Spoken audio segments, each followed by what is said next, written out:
સુરતના ગડોદરા વિસ્તારની ઘટના ડબલ મર્ડરના આરોપી પર ફાયરિંગની ઘટના બની. આરોપીએ રિકન્સ્ટ્રક્શનમાં ભાગવાની કોશિશ કરતા પોલીસે 2 રાઉન્ડ ફાયરિંગ કર્યા હોવાની વિગતો. આ ફાયરિંગમાં આરોપીને પગમાં ગોળીઓ વાગી. આરોપીને સારવાર અર્થે સિવિલ હોસ્પિટલ હાલ ખસેડવામાં આવ્યો છે.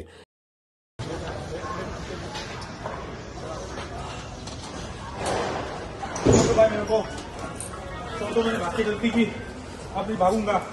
मुझे सारवार की जरूरत है, प्लीज मुझे सारवार कराने दो. नहीं भागूंगा मैं, छोड़ दो मेरे को, छोड़ दो, छोड़ दो.